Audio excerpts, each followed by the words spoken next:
قرضہ جو تمہارے اوپر ہے صرف میری نیت صاف ہے. جب میری نیت صاف ہوگی پھر برکت آئے گی، کیونکہ انما المال بالنیات، نیت کا دار و مدار عمل. میرا عمل جو ہے میری نیت سے نہیں ملتا، کہتا کچھ ہوں کرتا کچھ ہوں. تو اللہ کو ایسے لوگ بہت برے لگتے ہیں. لما تقولون ما لا تفعلون، کیوں وہ کہتے ہو جو کرتے نہیں ہو. تو میرا بھائی مجھے اور اللہ آپ کو سب کو معاف کر. اللہ پر ایمان لانا یہ ہے کہ میں اللہ سے ڈر جاؤں. یہ مجھ سے پوچھے گا اعمالہم فمن یعمل مثقال ذرۃ خیرا یرہ ومن یعمل مثقال ذرۃ. یہ کون کہہ رہا ہے؟ قرآن ہے نا، حق ہے نا، کہ میں مثقال کے ذرے کے برابر تیرے اچھائی کے اعمال ہے میں اس کا بھی بدلہ دوں گا، اور مثقال کے ذرے کے برابر بھی اگر تیرے شر کے کوئی ہیں اعمال اس کا بھی. یہ ہے. اب میں چھوٹی چوری کو چوری نہیں سمجھتا، چھوٹے جھوٹ کو جھوٹ نہیں سمجھتا. جھوٹ تو ماں کو بھی اجازت نہیں ہے بیٹے کے ساتھ بولنے کی، بچے کے ساتھ. ماں بلائے. حضرت عبداللہ رضی اللہ عنہ فرماتے ہیں ہمارے گھر میں بچہ تھا، نبی علیہ السلام تشریف فرما ہے، میری ماں نے مجھ کو آواز دی، اے عبداللہ ذرا بات سنو. نبی صلی اللہ علیہ وسلم نے ایز اے سبق اس سے کہا تم نے عبداللہ کو کیوں بلایا؟ عرض کی یا رسول اللہ صلی اللہ علیہ وسلم میرے پاس کچھ کھجوریں ہیں میں نے اس کو دینی ہے. آپ نے فرمایا تو اس کو بلاتی اور اپنے اگر نہ دیتی تو اس کو اپنے نامہ مال میں ایک جھوٹ کا اضافہ کرتی. نبی صلی اللہ علیہ وسلم نے فرمایا ایک بندہ جھوٹ بولتا ہے، جھوٹ بولتے بولتے بولتے اس نہج پہ چلا جاتا ہے کہ اللہ کے ہاں وہ کذاب لکھا جاتا ہے، پھر کبھی وہ سچ نہیں بولے گا. پھر ایک آدمی سچ بولتا ہے، اتنا سچ بولتا ہے اللہ ہمیں ان میں سے کر دے، اللہ ہمیں سچوں میں سے کر دے. تو اتنا سچ بولتا ہے وہ صدیقین میں لکھا جاتا ہے. 3 کوالٹی ہے نا، ہے نا، انبیاء، شہداء اور اللہ ہمیں ان میں سے کر دے. سچ کی برکت ہے، جھوٹ میں لعنت ہے، جھوٹ کی نحوست ہے. وہ گھر میں بولا جائے، مسجد میں بولا جائے، دکان میں بولا جائے، ٹی وی میں بولا جائے. آج تمہارا ملک نحوستوں سے بھرا ہوا ہے، جھوٹے الزامات، جھوٹے عیب، کسی کی بہن بیٹی محفوظ نہیں. ایک ریپ ہوتا ہے کسی کے ساتھ پورا میڈیا ادھر پہنچ جاتا ہے. ہاں جی، وہ شرمندہ مرتے جا رہی ہے، ماں ایسے کرتی جا رہی ہے، وہ آگے میں کیسے ہوا تھا بیٹا، اس نے تمہیں کہاں لے کر گیا تھا. اللہ اکبر. اور ظالموں نہ کرو ایسے، نہ کرو، پردہ پوشی کرو. اگر اس کو دلانا ہے نا، سزا دلانی ہے نا، بہت طریقے ہیں. اصل طریقہ کیا ہے؟ قرآن کیا بتاتا ہے؟ جو اپنا قتل بڑا گناہ ہے، زنا چھوٹا گناہ ہے نا، لیکن زنا پر 4 گواہ ہیں، قتل پر 2 کی گواہی پہ پھانسی لگ جاتا ہے. اور زانی کے بارے میں قرآن کہتا ہے قاضی کو اگر 3 بھی آئیں، 3 آئی وٹنس آئیں، آئی وٹنس 3 سچے آئیں، تم ان کو درے مارنا 80. کیوں آئے ہو؟ 4 کیوں نہیں آئے ہو؟ ورنہ خاموش رہو. اسلام تو یہ ہے، اسلام تو کہتا ہے مردہ نہلانے والے کو کہ اس کا عیب نہ بتانا باہر آ کر کسی کو کہ میں نے اس کو یہ دیکھا ہے، میں نے یہ دیکھا ہے، اس کی طہارت اور یہ سارا کچھ. اسلام تو یہ کہتا ہے. تم ٹی ویوں پہ بیٹھ کے لوگوں کی ماں بیٹیوں کو ننگا کرتے ہو، نعوذ باللہ. اپنی سیاسی نظریات کو غلبہ دینے کے لیے کسی کی نہ ماں چھوڑتے ہو نہ بہن چھوڑتے ہو.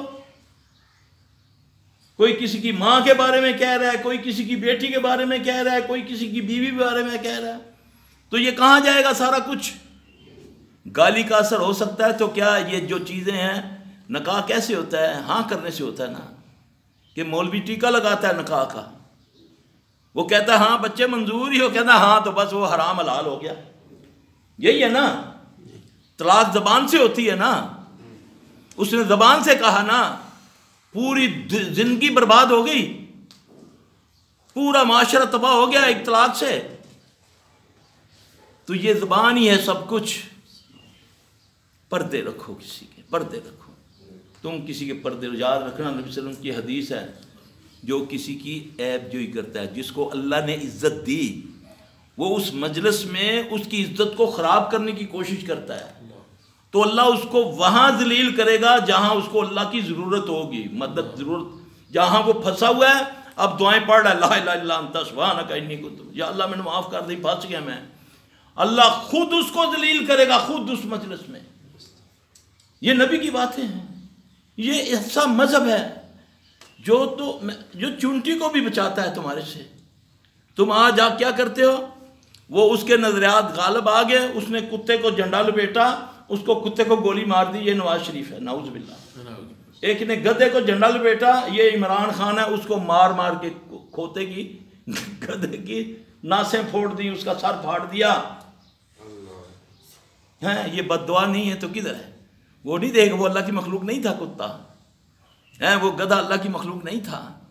یہ کیا کر رہے ہو تم؟ آج تمہاری نہ دعائیں قبول ہو رہی ہیں، نہ حج نہ عمرے۔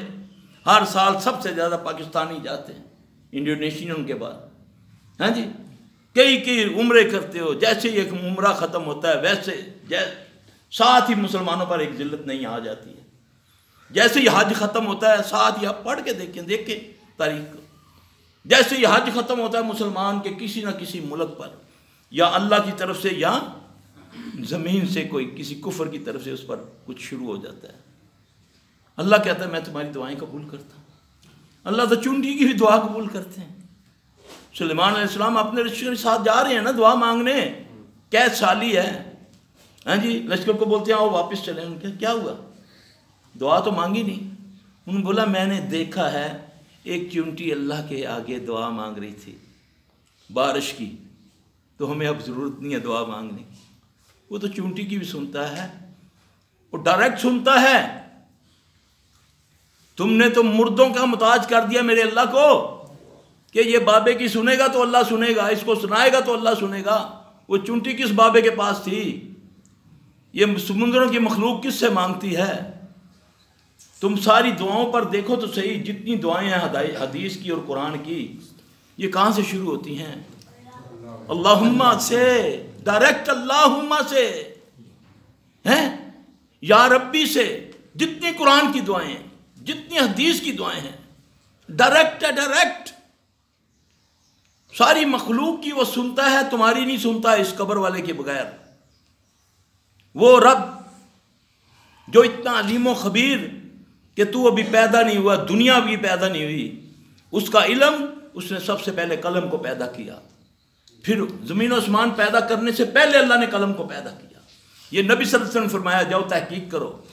پھر اللہ نے حکم دیا قلم کو لکھ، اس نے سب کچھ جو ہونا ہے لکھ دیا، لوح محفوظ میں محفوظ کر دیا۔ یہ میرے اللہ کا علم ہے۔ تو وہ نہیں جانتا اس گنگے کا، وہ نہیں جانتا کہ اس کے گھر میں کیا ہو رہا ہے۔ وہ کہتا ہے تو ایک بار کہہ تو صحیح، یہ اس کی کریمی ہے۔ وہ چاہتا ہے کہ یہ بندہ ایک بار مجھ سے معافی مانگے، ایک بار مجھ سے معافی مانگے، میں اس کا یہ دکھ بھی دور کر دوں۔ ہمارے استاد سمجھایا کرتے تھے، کہتے 3 نہریں ہوتی ہیں نا، اللہ چاہتا ہے کہ ہر بندہ مجھ سے زبان سے کہے اللہ مجھ کو معاف کر دے، اللہ معاف کر دے گا۔ نبی صلی اللہ علیہ وسلم سے دنیا سے آنے سے چند سال پہلے کا ایک حدیث ہے کہ ایک ہوتا تھا جزام، ابن جزام، جزام تھا، جزام نا، ابن جزام تھا۔ وہ اتنا نیک اور اتنا مخیر تھا کہ وہ جب اس کو پتہ چلتا نا کہ فلاں گھر میں کوئی عورت حاملہ ہے تو اس خاندان سے ملتا تھا، کہتا تھا دیکھنا اب اگر بیٹی پیدا ہوئی تو مجھ سے جتنے مرضی پیسے لے لو، تم نے اس کو زندہ نہیں دفن کرنا، مجھے دے دینا، میں خود اس کو پالوں گا اور بیاؤں گا۔ کتنی بڑی نیکی ہے کہ وہ بیٹیاں بچاتا ہے، حاجیوں کی خدمت کرتا ہے، حرم میں ان کو کھانے ستو کھلاتا ہے جی۔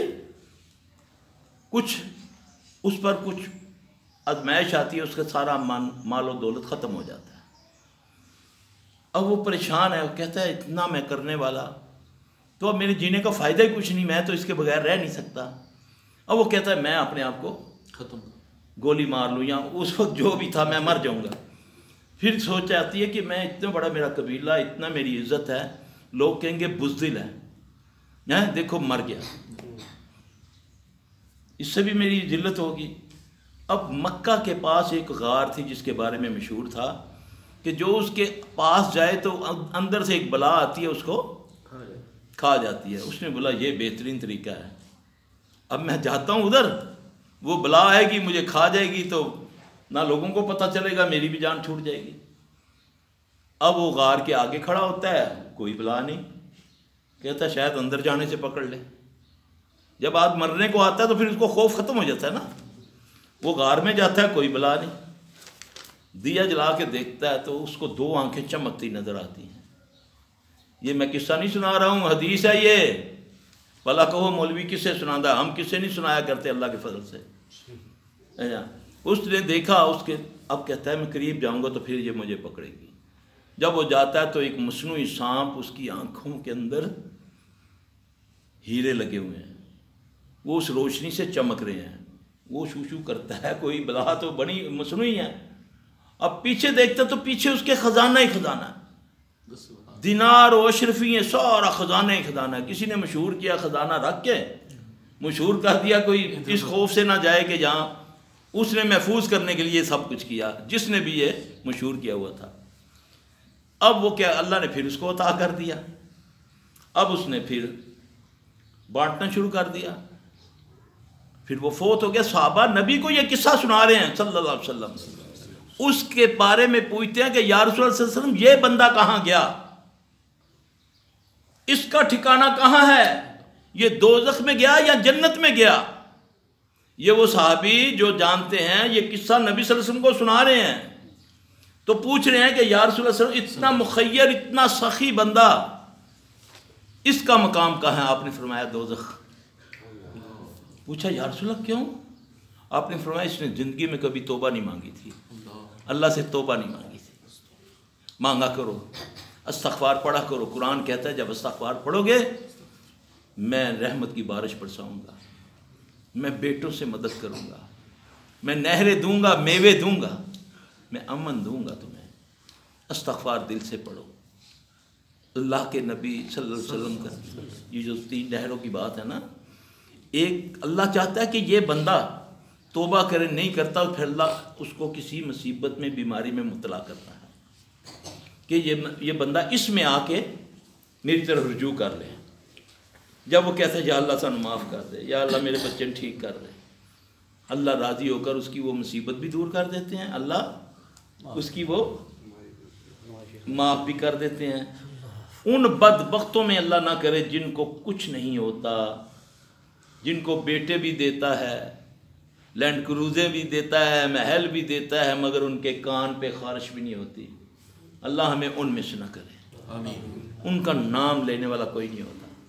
ایک وقت آتا ہے اور اگر کوئی مصیبت اللہ نہ کرے آ بھی گئی ہے، بیماری کی صورت میں یا مالی صورت میں، ادھر ادھر نہ بھاگو، اس سے رجوع کرو، وہ تمہاری رگہ یاد کے قریب ہے۔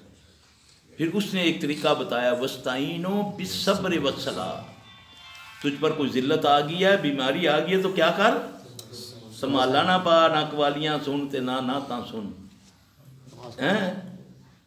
سیدھا ادھر تیری رگے حیات کے قریب ہے، تو ایک بار کہے یا ربی، وہ کہتا ہے میں 10 بار کہتا ہوں یا عبدی۔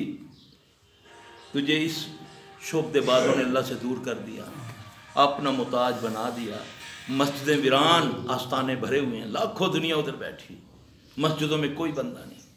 یہاں قسم سے مریض آپ لوگ نہ ہوں تو 1 سے 2 بندے ہوتے ہیں۔ اللہ تعالیٰ ہمیں معاف کر دے، اللہ کے گھروں کو آباد کرو، اس اللہ کی قدر کرو، پھر دیکھو تمہیں عزتیں کیسے وہ عطا کرتا ہے۔ انشاءاللہ تمہیں موت بھی آئے گی تو اسلام پر، اور زندگی بھی گزارو گے تو اسلام پر ہی، یہی ہمارا مقصد ہونا چاہیے۔ اور یہ ساری باتیں جو ہیں، یہ جو کر رہے ہیں، میری اللہ اصلاح کر دے، میں دنیا کا سب سے بڑا گناہ گار ہوں۔ شاید آپ کو سناتے ہوئے مجھے بھی کوئی حیا آ جائے، میرے بھی کوئی اندر کمی کہتا ہے، اللہ دور کر دے۔ اللہ تعالیٰ ہمیں معاف کر دے، اللہ ہمیں رزق حلال عطا فرما، اے اللہ ہمارے ملک کا قرضہ اتار دے۔ یہ جیسے اپنے لیے مانگتے ہو نا، اس طرح پاکستان کے لیے بھی مانگا کرو، اللہم اکفنا بے حلال کا ان حرام کا و اغننا بفضل کا منصبا. یہ نبی صلی اللہ علیہ وسلم نے دعا بتائی اپنے ایک صحابی کو کہ اگر تو اس کو پڑھے گا تو احد کے پہاڑ کے برابر بھی اگر تجھ پر قرضہ ہے تو میرا اللہ اس کو اتار دے گا. یہ جب بھی پڑھو اپنے ملک کے لیے بھی ذہن میں رکھو کہ یا اللہ ہمارا قرضہ اتار دے اپنی جناب سے, یا اللہ ہمیں عزت دے دے, اللہ ہمارے دلوں کو نفاق سے پاک کر دے, اے اللہ ہمارے دلوں کو نفاق سے پاک کر دے, ہمارے عمل کو ریا سے پاک کر دے, ہماری زبان کو جھوٹ سے پاک کر دے, اللہ ہماری آنکھوں کو خیانت سے پاک کر دے, اے اللہ ہماری اولادوں کو ہماری آنکھوں کی ٹھنڈک بنا دے, اے اللہ ہماری بیویاں ہماری آنکھوں کو ہماری بیویوں کو ہماری اولادوں کو ہماری آنکھوں کی ٹھنڈک بنا کے ہمیں متقیوں کا امام بنا دے, اللہ ہمیں معاف کر دے. آپ یقین جانیں استغفار سے بڑھ کر کوئی ورد نہیں ہے. جب آپ استغفار پڑھیں گے انشاءاللہ مجھے امید ہے آپ کی بیماریاں بھی دور ہوں گی, آپ کی ساری مصیبتیں, بلکہ رزق بڑھ جاتا ہے. آپ سورہ نوح پڑھ کے دیکھ لیں ترجمے کے ساتھ, آپ اس میں اللہ تعالیٰ نے فرما دیا جب تم استغفار پڑھو گے تو پھر میں تمہیں سب کچھ عطا کروں گا. اللہ مجھے آپ کو عمل کی توفیق عطا فرمائے, اللہ ہم سے راضی ہو جائے. اللہ جو بیمار ہیں ان کو شفائے کاملہ عاجلہ عطا فرمائے. یا اللہ ہمارے بزرگ جو زندہ ہیں ان پر رحم فرما, جو فوت ہو گئے ہیں ان کو جنت الفردوس میں عطا فرمایا جگہ, ان کی قبروں کو باغ بنا دے, جنت کے باغوں میں سے ایک باغ بنا دے.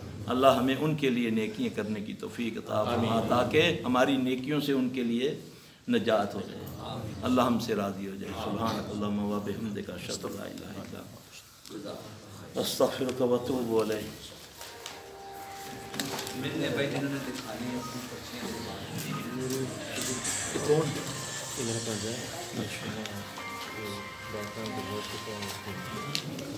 اچھا کوئی نہیں, اللہ خیر.